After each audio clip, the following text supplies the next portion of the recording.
Hello hi friends, welcome back to Shalini సర్విల్లు. ఈరోజు మన వీడియో వచ్చేసి నెల్లూరు పులిబొంగరాలు ఎర్రకారం. హైదరాబాద్ అంతా వానలతో కుంభవృష్టి వచ్చి మునిగిపోతుందండి. బ్రిడ్జ్ మీద నుంచి పైనుంచి ఇంటి పైకప్పు నుంచి ఎక్కడ చూసినా వర్షం, వాటర్, వరద, చలి. ఇలాంటి చలిలో ఎవరికైనా ఏమనిపిస్తుంది? వేడివేడిగా ఏమైనా తింటే బాగుంటుంది అనిపిస్తుంది. బయటకెళ్ళి తిందామా అంటే ఇంట్లో తన్నేటట్టున్నారు. ఊరంతా మునిగిపోతుంటే నువ్వు బయటకెళ్తావా అన్నారు. సరే ఇంకేం చేస్తాం, ఓపిక చేసుకొని ఇలా పులిబొంగరాలు వేయడం మొదలెట్టేశాను. సో ఇలా వర్షంలో చక్కటి బోండాలు ఆస్వాదించాలని ఎంతమందికి ఉంటుందో కామెంట్ సెక్షన్లో కామెంట్ చేయండి. ముందుగా 1 కేజీ దోసపిండి తీసుకోవాలండి. 1 కప్పు మినపప్పుకి 4 కప్పుల బియ్యంని నానబెట్టుకొని ఇలా గట్టిగా రుబ్బుకోవాలన్నమాట. పల్చగా కాకుండా గట్టిగా రుబ్బుకోవాలి. ఇది 2 రోజులు ఖచ్చితంగా పులవాలి. పిండి ఎప్పుడైతే పుల్లగా ఉంటుందో అప్పుడే ఈ పులిబొంగరాల రుచి అనేది చాలా టేస్టీగా ఉంటాయి.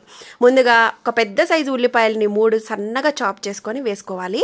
పచ్చిమిర్చి, కరివేపాకు, కొత్తిమీర, జీలకర్ర, ఉప్పు వేసుకొని మంచిగా మిక్స్ చేసుకోవాలి. గంటతో కలవట్లేదండి, మన చెయ్యి ఉండగా గంట ఎందుకండి, గంట పక్కన పెట్టేసి చేత్తో శుభ్రంగా కలిపేసుకొని ఈ కన్సిస్టెన్సీలో రెడీ చేసుకొని పక్కన పెట్టుకోవాలి.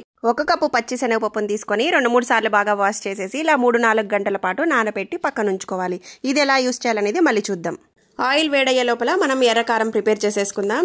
ముందుగా ఒక మిక్సింగ్ బౌల్ తీసుకొని అందులో 10 నుంచి 15 వరకు ఎండుమిర్చిని ఒక 5 నిమిషాల ముందర నానబెట్టుకోవాలి.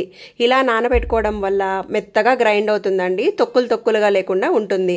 నానబెట్టిన నీళ్ళతో పాటే మిక్సీ జార్లో వేసేసుకుంటున్నాను. ఒక పెద్ద వెల్లుల్లిపాయి, 2 ఉల్లిపాయలని సన్నగా ముక్కలుగా కట్ చేసి వేసుకోవాలి.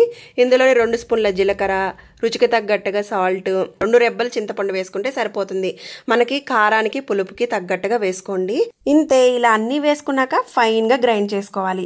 ఈ విధంగా రెడీ చేసేసుకొని పక్కన పెట్టుకుందాం. ఇప్పుడు ఇందులోకి తాలింపు వేసుకుందాం. ఇప్పుడు స్టవ్ ఆన్ చేసుకొని ఒక ఫ్రై ప్యాన్ పెట్టుకొని అందులో ఒక 2 స్పూన్ల ఆయిల్ వేసుకొని ఆయిల్ హీట్ అవ్వనివ్వాలి. ఇందులో ఆవాలు, జీలకర్ర వేసుకొని చిటపట్లాడగానే కొద్దిగా కరివేపాకు వేసుకొని మనం రెడీ చేసుకుని ఎర్రకారంను కూడా వేసుకొని బాగా మిక్స్ చేసుకొని స్టవ్ ఆఫ్ చేసేయాలి.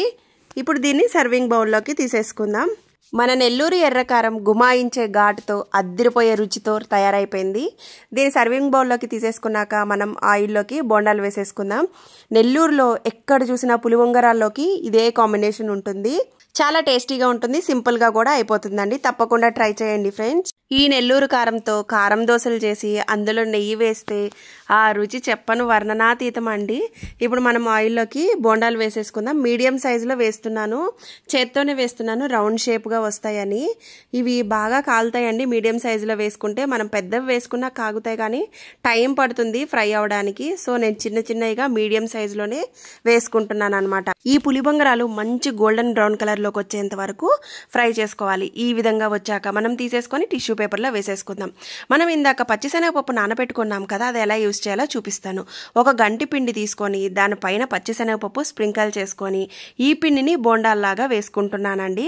ఇలా చేయడం వల్ల పచ్చిశనగపప్పు క్రిస్పీగా వస్తుందన్నమాట. మనం బోండాలు తినేటప్పుడు కూడా క్రంచీగా తగులుతుంది. అదే మనం పచ్చిశనగపప్పుని పిండిలో మిక్స్ చేసేసి వేసుకుంటే పచ్చిశనగపప్పు మెత్తగా ఉంటుంది, తినేటప్పుడు అంత టేస్ట్ బాగోదు. సో ఇలా చేస్తే క్రంచీగా ఉంటుంది, టేస్టీగా కూడా ఉంటుంది.